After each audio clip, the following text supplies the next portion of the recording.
Hey guys, good morning and welcome back to my channel. কেমন আছো তোমরা সবাই? আশা করি তোমরা সবাই ভালো আছো, সুস্থ আছো। আমরাও ভালো আছি আর সুস্থ আছি। আর আজ হলো শনিবার, এখন বাজে সকাল 7:30। আর এখন থেকেই আমরা আমাদের ভিডিওটা শুরু করে দিলাম। তো স্কিপ না করে দেখতে থাকো, আশা করছি ভালো লাগবে। আর আমাদের বাড়ির পাশেই আজকে পুজো, এই জন্য গান বাজছে, এই জন্য হয়তো গানটাও চলে আসতে পারে। দেখো, ও ভেবেছে ডিজে হচ্ছে, ওই জন্য নেমে চলে যাচ্ছে। চলো তাহলে, এদিকে আমি এখনো বিছানা কিছুই তুলিনি, জাস্ট আমি ফ্রেশ হয়ে এসেছি, বাবাইকে ফ্রেশ করিয়ে নিয়ে এসে ওকে রেডি করিয়ে দিয়েছি। চলো তাহলে এবার করতে থাকি। আর এদিকে দেখো, প্রতিদিনের মতো আবার আমি আমার প্রথমেই বিছানাটা গুছিয়ে নেব। আর আজকে উঠেছি অনেকক্ষণ, মানে উঠেছি তখন বাজে হয়তো 6টা বাজে, 6টা কি 6:10 এরকম হবে হয়তো। তখন উঠেছি, উঠে আমি ফ্রেশ হয়ে বাবাইকে ফ্রেশ করিয়ে দেন তোমাদের সামনে এসেছি। কারণ ভাবছিলাম যে আমি উঠে যাব, বাবাই যখন ঘুমাচ্ছে তাহলে ও যদি ঘুমিয়ে থাকে তার ভিতরে আমার কাজগুলো কমপ্লিট করা হয়ে যাবে। ও বাবা, আমি উঠেছি তার 10 মিনিটের মধ্যে আমি জাস্ট ফ্রেশ হতে গেছি, আসতে পারিনি, তার মধ্যে ও উঠে গেছে। মানে আমি উঠলেই হয়। এবার কি বলো তো, সকালবেলাটা না, হয়তো শীতের সময় কিন্তু অ্যাকচুয়ালি সবারই উঠতে ইচ্ছা করে না, কারণ ঠান্ডার ভিতরে। আর বাবাও থাকে বলে আমিও অত তাড়াতাড়ি যে উঠি তা কিন্তু না, মানে হয়তো উঠি 7টা, কখনো 7:30। কিন্তু এবার আমি উঠে গেলে ও উঠে যাবে। আর এখন বাইরে যে পরিমাণে ঠান্ডা পড়ছে, আর ওর আরও ঠান্ডাটা লাগে বেশি, এই জন্য আমিও উঠতে চাইনি। বাট ভাবছিলাম কি আবার আর একটা প্রবলেম কি বলো তো, সকালে যদি উঠে মানে সকালের কাজগুলো না গোছানো হয়, একটু বেলা হয়ে গেলে না আর কিন্তু ভালো লাগে না। মানে ওই কি করতে হবে বলো তো, সব কিছু তো টাইমের সাথেই চলতে হবে বলো, এই জন্য হয়ে ওঠে না। বাট তবুও ভাবি যে উঠে যাই, উঠে 2-1টা করে নেব, তাহলে আমিও একটু ফ্রি হয়ে যাব, এই আর কি। আর তারপরে আরও ছোট বেবি থাকলে তো কি হয়, যাদের ছোট বেবি আছে তারা তো অবশ্যই জানো, কারণ বেবি থাকলে ভীষণ প্রবলেম। ও যে টাইমটায় ফ্রি থাকবে, ও একটু খেলা করছে, সেই টাইমটা যত তাড়াতাড়ি করা সম্ভব করে নিতে হয়, এই আর কি। আর এদিকে দেখো, বিছানাটা তুলে ঝাড়ু দিয়ে দেন আমি চলে এসেছি আমার টেবিলটা সাফ করার জন্য। আর কাল বাজার থেকে ভাই অনেক বিস্কুট এনেছিল, বাট বিস্কিটগুলো সেভাবে রাখা হয়নি। কিন্তু এই বিস্কিটগুলো না ভীষণ মিষ্টি। আর অ্যাকচুয়ালি চায়ের সাথে না, আমি তো বিস্কিট খাই না, কারণ চায়ের সাথে বিস্কিটটা খেলে আমি চায়ের মজাটা পাইনি, ওই জন্য আমি বিস্কিট আর এমনিতেই মানে বিস্কিট আমি অতটা পছন্দ করি না। হ্যাঁ, জরুর মেরি বিস্কুট আছে না, মেরি বিস্কুটটা মাঝে মাঝে দুধ দিয়ে খেতে কিন্তু ভীষণ ভালো লাগে, কিন্তু চা দিয়ে আমি কোনো বিস্কুটে খাইনি। আর বাবাই খায় সুগার ফ্রি বিস্কুট, বাট ভাইয়ের হয়তো খেয়াল নেই, ওই জন্য ওই বিস্কুটটা আনেনি, ভাবছি হয়তো এই বিস্কুটই খাবে। কারণ যখন রাজেশ ছিল এই কদিন, যে রাজেশই আনতো, সেভাবে জানে না, যে এই জন্য আনেনি আর এই বিস্কুটগুলো নিয়ে এসছে। তো আমি ভাবলাম তাহলে এই বিস্কুটগুলো আগে ঢেলে রেখে দেন আমি অন্য কাজে যাই। আর তোমাদেরকে একটাই কথা বলবো, যারা আমার নতুন বন্ধুরা আছো, কারণ অনেক বন্ধুরা আমাকে ভালোবাসা দিচ্ছ, হয়তো আমি জানি না কারা দেখছো ভিডিও, কারণ সবাই লাইক করো না, কমেন্ট করো না, ওই জন্য আমি বুঝতে পারি না। যারা আমাকে কমেন্ট করো তাদের আমি বুঝতে পারি, কিন্তু যারা দেখছো প্লিজ আমার ভিডিওটা একটু লাইক করে দিও ছেড়ে যাওয়ার আগে, আর একটা কমেন্ট করে দিও, তাহলে আমি বুঝতে পারবো। আর যারা নতুন বন্ধুরা দেখছো আমার চ্যানেলটা, প্লিজ একটু সাবস্ক্রাইব করে দিও, আমার পাশে থেকো, আমাকে সাপোর্ট করো, যেভাবে ভালোবাসছো এইভাবেই আমাকে ভালোবাসা দিও। আর আজকে বললাম না পাশের বাড়িতে কালী পুজো হচ্ছে, যে আজকে বড়দি উপোস আছে, মানে ওখানে পুজো দেবে, যে এই জন্য আজকে দুধ চা খাবে না। অন্যদিন খাই দুধ চা, কিন্তু আজকে আর দুধ চা খাবে না, বললো যে আমি লিকার চা খাবো।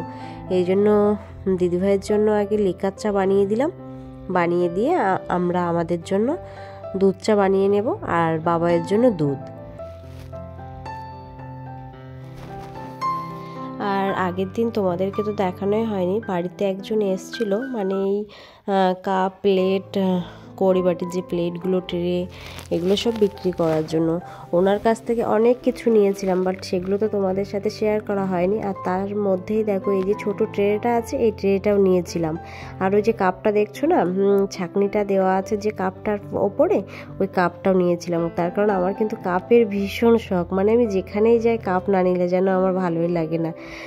যে ওই কাপ নিয়েছিলাম আমাদের দুজনের জন্য দুটো। তখন কিন্তু রাজেশ ছিল বাড়িতে, মানে রাজেশ যাওয়ার 2 দিন আগেই নিয়েছিলাম ওটা। আরও অনেকগুলো প্লেট, চামচি, অনেক কিছু নিয়েছিলাম, মানে বাড়িতে রাফ ইউজ করার জন্য আর কি। আর কি বলো তো, থাকি না হয়তো, কিন্তু সব কিছু কিনে রেখে দিতে বেশ ভালো লাগে, কখন কোনটার প্রয়োজন হয়। ঠিক আছে। আর কি বলো তো, মা কিন্তু বেশিরভাগ গ্যাসে রান্না করে না। অ্যাকচুয়ালি হয়তো গ্যাসে কখনো চায় বানালো, ব্যাস এছাড়া কিন্তু আর বানাই না। কারণ মা বলে নাকি মার গ্যাসে রান্না করতে ভালো লাগে না। মা ওই কাঠের যে উনুনটা তোমাদেরকে দেখাচ্ছিলাম, মা কিন্তু ওই উনুনেই রান্না করে, গ্যাসে করতেই চায় না। এবার এখন আমি এসছি, হয়তো রাতে রুটিটা বানাচ্ছি কি যে কোনো ভাজা বানাতে হবে, তখন কিন্তু আমি রাতের খাবারটা গ্যাসেই বানিয়ে নিই। আর দিনের খাবারটা কিন্তু মা ওই উনুন থেকেই বানিয়ে নিয়ে আসে। আর এদিকে দেখো নিয়ে চলে এসছে আমাদের খাবার, বাট মা বললো মা বিস্কুট খাবে না, রুটি আছে। মা বললো মা নাকি রুটি দিয়ে চা খাবে, আর এই জন্য মা রুটি নিয়ে আসতে গেছে। আর আমি এদিকে বাবাইকে খাইয়ে দেবো, বাট ও খাবে না। এখন কি বায়না ধরতে শিখেছে জানো, কি দুষ্টু হয়েছে। আর এখন হচ্ছে ওর হাতে দিতে হবে সব কিছু, ওই একা একা খেতে শিখে গেছে। যে আমি আমার মাকে বলছি যে এখন একা একা খেতে শিখে গেছে, তো ওই জন্য হাতে দাও হাতে দাও করছে। কিছুদিন পরেই নিজে থেকে এবার তখন বলবে যে মা খাইয়ে দাও। আর বিস্কুট নিয়ে এসেছিলাম, যে মা বললো তাহলে আমি তো খাবো না, তুমি একটা খেয়ে টেস্ট করে দেখো কেমন। তো চাটাও নিয়েছিলাম অনেকটা, এই জন্য ভাবলাম তাহলে খেয়েই দেখি একটা কেমন লাগে। কিন্তু বিস্কিটগুলো ভীষণ মিষ্টি, তাই আবার রেখে এসছি। 2টো খেয়েছি, খেয়ে আবার রেখে এসছি। আর দেখে নিলাম বাবাইয়ের দুধটা এখনও ঠান্ডা হয়েছে কিনা, কারণ দুধটাও সবে সবে গরম করেছি, তো ওই জন্য ভীষণ গরম। আর এদিকে দেখো ঠাম্মির কাছে চলে যাচ্ছে, ও রুটি খাবে ওই জন্য। আর এদিকে তোমাদের সাথে কথা বলতে বলতে আমার সকালে চা বিস্কিট খাওয়া কমপ্লিট হয়ে গেল। চলে এসেছি ঘর মুছতে। আর তোমাদেরকে দেখিয়ে দিই, ওই দেখো শোকেসে দেখতে পাচ্ছ যে একটা ওই যে ব্ল্যাক কালারের কাপের সাইডে এই পাশে যে প্লেটগুলো আছে, নিচে একটু বড় সাইজে, তার উপরে আবার একটু ছোট সাইজের। এগুলো কিন্তু এই দিন নিয়েছিলাম, বললাম না বাড়িতে একজন এসেছিল, ওনার কাছ থেকে এইগুলো নিয়েছি। আর যে কাপগুলো রয়েছে না, এই কাপগুলো আমার ভীষণ পছন্দের বলতে পারো। এই কাপগুলো কিন্তু খুব সুন্দর লাগে দেখতেও। অন্য একদিন সময় করে তোমাদেরকে দেখিয়ে দেবো কি কি নিয়েছিলাম। আর রাজেশ কিন্তু আজকে সকালেই পৌঁছে গেছে, তখন 4:30 বাজে ও ফোন করেছিল। আর ওর একটা ফ্রেন্ডকে আসতে বলেছিল, যে উনি গেছিল গাড়ি নিয়ে। আর ওই রাত্রে ও বিলওয়াড়াতে নেমে ওখান থেকে সিধা বাড়িতে চলে গেছিলো 4:30টার সময়। তখন ফোন করেছিল, বলল যে তখন ও কিচেন রুমটা সব সাফ সাফাই করছে। বলছে এত পরিমাণে ধুলো পড়ে গেছে। দেখো আমরা এসছি অলরেডি 1 মাস কমপ্লিট হয়েছে, মানে ও ওখানে পৌঁছেছে, মানে আজকেও পৌঁছালো, কিন্তু কালকে আমাদের 1 মাস কমপ্লিট হয়ে গেছে আমরা বাড়ি থেকে এসেছি। যে 1 মাস দরজা ঘর সব বন্ধ আছে, ধুলো তো পড়বেই বলো। আর ওই জন্য বলছে কি যে আমি বললাম তাহলে তুমি জাস্ট একটু খাট সাফ করে নিয়ে ওখানে শুয়ে পড়ো, দেন একটু ফ্রি হয়ে তারপরে করো। তো বলছে এখানে তো শোয়াই যাবে না, এত পরিমাণে ধুলো পড়েছে। দেন তখন আবার ও সাফ সাফাই করছিল, সেগুলো দেখাচ্ছিল।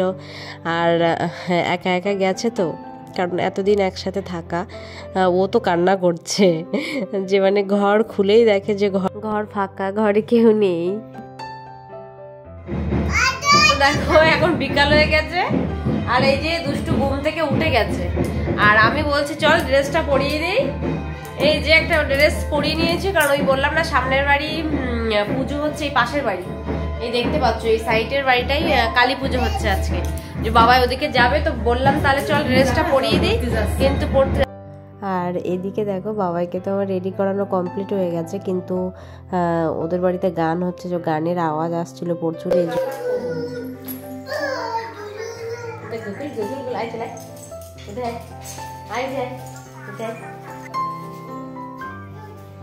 দেখো এদিকে আমি রেডি হয়ে গেছি, আর যাচ্ছে এখন ওখানে ঠাকুর নিয়ে আসছে, যেটা যাচ্ছে। আর বাবাইকেও দেখো রেডি করিয়ে দিয়েছি। ওই এটা হাই করো তো তুমি,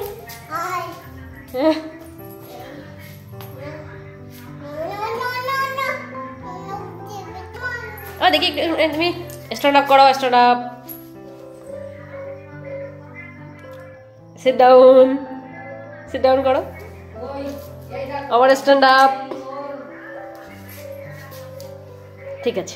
আর চলে গেলাম মায়ের কাছে প্রসাদ দিতে, প্রসাদ দিয়ে এসেছি। আর এদিকে দেখো দুটো কালীমা, একটা হচ্ছে শ্যামা কালী, একটা হচ্ছে শ্মশান কালী, মানে এই দুটোরই মানসা ছিল। আর এদিকে হরির নাম সংকীর্তন হচ্ছে, আর এদিকে বাবাইকেও নিয়ে একটু প্রণাম করিয়ে দেন এখানে দাঁড়িয়ে আছি যে এবার খাওয়া দাওয়া করতে হবে, কারণ অনেকটা রাত হয়ে গেছে। আর তার ভিতরেও সব খাওয়ার জন্য এখানে লাইন পড়ে গেছে। আর এদিকে দেখো দিশাও দাঁড়িয়ে আছে যে একসাথে খাওয়া দাওয়া করে আসবো ওই জন্য। আর তারপরেই দেখো আমি, মা, দিশা সব একসাথে বসে পড়েছিলাম। আর বাবাইকে খাইয়ে দিয়েছি, বাট ভাবছিলাম বাবাইকে ওর পিসিমণির কাছে দিয়ে দেবো, বাট ও তো যাচ্ছেই না কিছুতে। আর খাওয়ার প্রথমেই আমাদের দিয়েছিল হচ্ছে ঠাকুরের ভোগ, খিচুড়ি প্রসাদ দিয়েছিল। আর ওটা খাওয়া হয়ে গেলেই দিয়েছিল ফ্রায়েড রাইস, আলুর দম, আর ছিল পায়েস। খেতে কিন্তু অমৃত হয়েছিল। এই জাস্ট বাড়িতে ফিরলাম, সোয়েটারটা পরেছিলাম, বাট বাইরে তবু একটু ঠান্ডা লাগছে, ভিতরে তো একটুও ঠান্ডা লাগছে না, এই জন্য খুলে ফেলে দিলাম। ড্রেসটা এবার চেঞ্জ করে নিই, তারপর তোমাদের সামনে আসছি। কেমন কেমন করো তো, এটা কে করে? ঠাম্মি করে। ঠাম্মি এইভাবে কি মাঝে বা গুঁড়ো গুঁড়ো মানে ঠাম্মি এইভাবে, তুমি দেখেছো কেমন করে মাঝে? তো ঠাম্মি কেমন করে মাঝে? ঠাম্মা কেমন করে মাঝে দেখো, কিরাম কিরাম ঠাম্মি কেমন করে মাঝে দেখি না। এই যে এই যে